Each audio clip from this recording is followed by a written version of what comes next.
Hey, second grade. Today we're going to read a story called When I Was Young in the Mountains. I really like this book, it's so calming. The title is When I Was Young in the Mountains. It was written by Cynthia Rylant, and if she's the one who wrote it, that means she's the author. It was illustrated by Diane Good. And illustrated means that she's the one who drew the pictures in the story. We're going to read a little bit more about When I Was Young in the Mountains. When I was young in the mountains, grandfather came home in the evening, covered with the black dust of a coal mine. Only his lips were clean, and he used them to kiss the top of my forehead.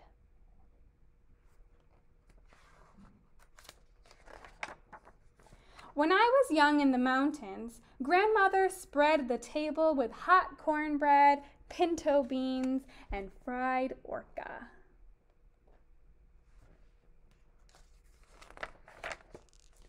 Later, in the middle of the night, she walked through the grass with me to the Johnny house and held my hand in the dark.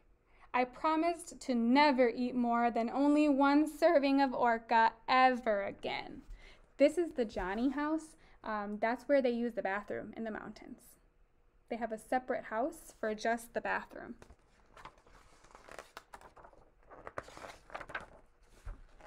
When I was young in the mountains, we walked across the cow pasture and through the woods carrying our towels.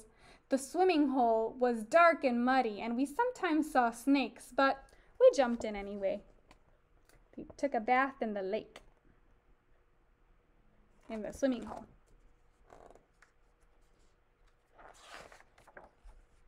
On our way home, we stopped at Mr. Crawford's for a mound of white butter. Mr. Crawford and Mrs. Crawford looked alike, and they always smelled like sweet, sweet milk.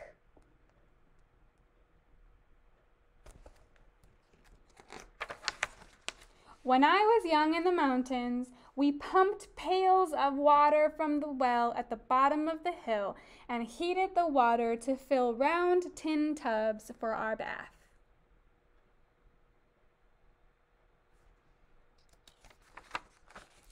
Afterwards, we stood in front of the old black stove, shivering and giggling while grandmother heated up some hot cocoa on the top.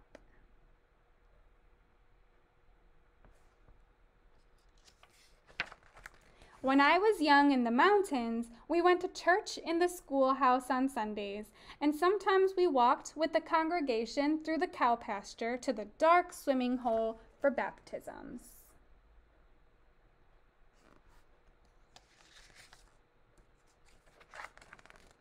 My cousin Peter was laid back into the water, and his white shirt stuck to him, and then my grandmother cried.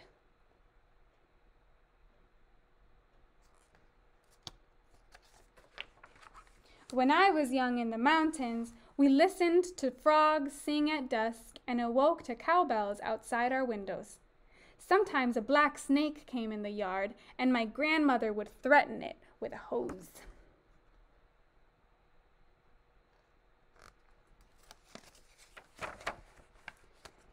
If I did not leave, she used the hose to kill it. To kill the snake, if it didn't leave. 4 of us once draped a very long snake, dead of course, across our necks for a photograph. Look at that long snake.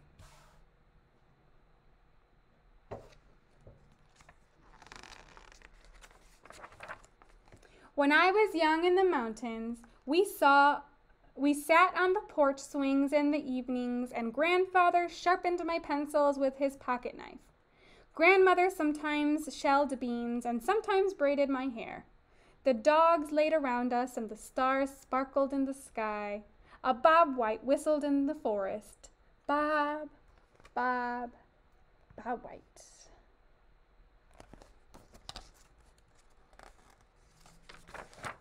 When I was young in the mountains, I never wanted to go to the ocean, and I never wanted to go to the desert.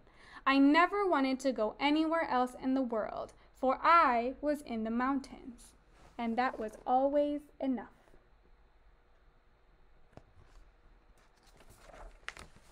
The end. I really like this story because they didn't have much in the mountains, but even at the end, even though they had to go to a different house to use the bathroom, and their swimming pool wasn't actually a swimming pool, it was the lake, and they always made their own food, and even though they didn't have a whole lot, they were always very happy, and she says that she would never want to be anywhere else because she was in the mountains, and the mountains was where she belonged. And I really like this story because my mom grew up in the mountains. You guys already know that I'm from Puerto Rico and I was born in Puerto Rico, and my family's from the mountains. And my mom grew up on the mountains. She used to pick beans and grow her own food, and she used to get milk from the cows and the goats and everything. So I really, really like this story. It reminds me of my mom, and it always teaches me and it always reminds me to be really happy with where I am. It reminds me to be happy with where I come from, and to be happy with what I have.